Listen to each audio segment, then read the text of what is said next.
Perkenalkan, nama saya Yuniarti Listisari. Saya sebagai pemateri pertama. Di sini saya akan menjelaskan 3 pokok bahasan, yaitu yang pertama pengertian manajemen humas, yang kedua fungsi-fungsi manajemen humas, dan yang terakhir yaitu tujuan manajemen humas. Langsung saja saya akan menjelaskan pokok bahasan yang pertama, yaitu pengertian manajemen humas. Sebelum menjelaskan pengertian manajemen humas, saya akan menjelaskan apa itu pengertian manajemen dan apa itu pengertian humas. Yang pertama yaitu pengertian manajemen. Menurut Malayu Hasibuan dalam bukunya, manajemen berasal dari kata to manage yang artinya mengatur. Dengan demikian, manajemen adalah ilmu dan seni mengatur proses sumber daya manusia dan sumber-sumber lainnya secara efektif dan efisien untuk mencapai tujuan tertentu. Sedangkan humas yaitu dapat diartikan sebagai suatu kegiatan usaha yang berencana yang menyangkut itikat baik, rasa simpati, saling mengerti untuk memperoleh pengakuan penerimaan, dan dukungan masyarakat melalui komunikasi dan sarana lain atau media massa untuk mencapai kemanfaatan dan kesepakatan bersama. Selanjutnya yaitu pengertian manajemen humas menurut para ahli.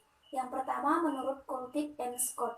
Menurutnya, manajemen humas yaitu keseluruhan upaya yang dilangsungkan secara terencana dan berkesinambungan dalam rangka menciptakan dan memelihara niat baik dan saling pengertian antara suatu organisasi dengan segenap halayaknya.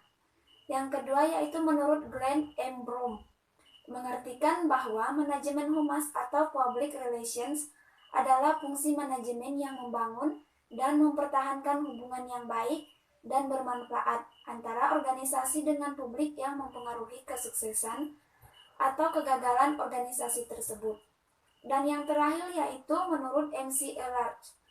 Menurutnya, public relation adalah melakukan perencanaan, pelaksanaan, penilaian, dan evaluasi terhadap berbagai kegiatan komunikasi yang disponsori oleh organisasi atau lembaga. Dengan demikian dapat diartikan bahwa manajemen masyarakat merupakan komunikasi dua arah antara organisasi dengan publik atau masyarakat secara timbal balik dalam rangka mendukung fungsi dan tujuan manajemen dengan meningkatkan pembinaan kerjasama serta pemenuhan kepentingan bersama. Yang selanjutnya yaitu fungsi-fungsi manajemen humas. Fungsi atau aktivitas suatu kegiatan dari organisasi adalah menyesuaikan diri dengan lingkungannya, menentukan struktur kerja atas dasar kebutuhan-kebutuhan dan mencapai tujuan.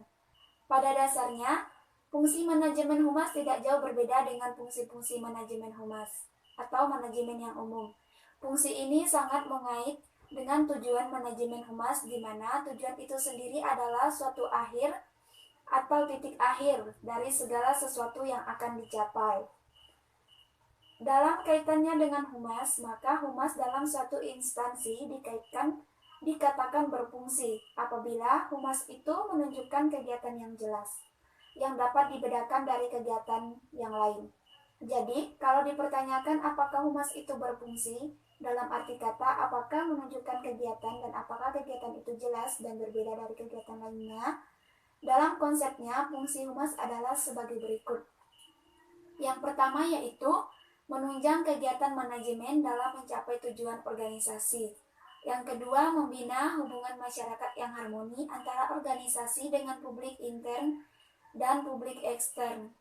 Dan yang ketiga yaitu menciptakan komunikasi dua arah dengan penyebaran informasi dan organisasi kepada publik dan menyalurkan opini publik kepada organisasi. Dan yang keempat atau yang terakhir yaitu melayani publik dengan menasihati pimpinan organisasi dengan kepentingan umum. Selain itu, fungsi pokok atau tahapan-tahapan dalam manajemen humas yaitu meliputi yang pertama perencanaan. Fungsi perencanaan meliputi kegiatan menetapkan apa yang ingin dicapai, bagaimana mencapai, berapa lama, berapa orang yang diperlukan, dan berapa jumlah biaya. Perencanaan ini dibuat sebelum suatu tindakan dilaksanakan. Yang kedua yaitu fungsi pengorganisasian. Fungsi perorganisasian diartikan sebagai kegiatan membagi tugas-tugas pada orang yang terlibat dalam kerjasama di lembaga. Kegiatan pengorganisasian bertujuan untuk menentukan siapa yang melaksanakan tugas sesuai dengan prinsip manajemen. Fungsi pengorganisasian ini meliputi pembagian tugas kepada masing-masing pihak, membentuk bagian, mendelegasikan, serta menetapkan wewenang dan tanggung jawab, sistem komunikasi, serta mengkoordinir kerja setiap karyawan di dalam suatu tim kerja yang solid dan terorganisir. Fungsi manajemen humas yang ketiga yaitu fungsi penggerakan. Fungsi penggerakan dalam hal ini merangsang anggota-anggota organisasi melaksanakan tugas-tugas dengan antusias dan kemauan yang baik. Menurut Davis, menggerakkan adalah kemampuan memimpin membujuk orang untuk mencapai tujuan-tujuan yang telah ditetapkan dengan penuh semangat. Dan yang keempat yaitu fungsi pengarahan. Fungsi pengarahan dilakukan agar kegiatan yang dilakukan bersama tetap melalui jalur yang ditetapkan atau tidak terjadi penyimpangan yang dapat menimbulkan terjadinya pemborosan. Dan yang terakhir yaitu fungsi pengawasan. Fungsi pengawasan dapat diartikan sebagai salah satu kegiatan yang mengetahui realisasi perilaku tenaga pengajar dan karyawan dalam organisasi lembaga. Secara umum, pengawasan dikaitkan dengan upaya pengendalian, membina, dan penelusuran sebagai upaya pengendalian kualitas. Menurut Johnson, pengawasan merupakan fungsi sistem yang melakukan penyesuaian terhadap rencana, mengusahakan agar penyimpangan-penyimpangan tujuan sistem hanya dalam batas-batas yang dapat ditoleransi. Selanjutnya, materi yang terakhir yaitu tujuan manajemen humas.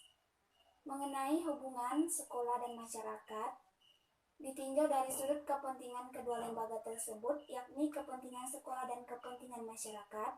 Itu sendiri ditinjau dari kepentingan sekolah, pengembangan penyelenggaraan hubungan sekolah dan masyarakat bertujuan untuk yang pertama, memelihara kelangsungan hidup sekolah, yang kedua, meningkatkan mutu pendidikan di sekolah yang bersangkutan, yang ketiga, memperlancar proses belajar mengajar, dan yang keempat yaitu memperoleh dukungan dan bantuan dari masyarakat yang diperlukan dalam pengembangan dan pelaksanaan program sekolah.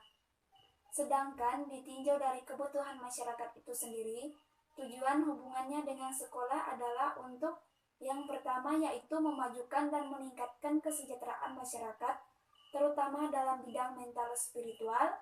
Yang kedua yaitu memperoleh bantuan sekolah dalam memecahkan berbagai masalah yang dihadapi oleh masyarakat, dan yang ketiga menjamin relevansi program sekolah dengan kebutuhan masyarakat, serta yang terakhir yaitu memperoleh kembali anggota-anggota masyarakat yang makin meningkat kemampuannya.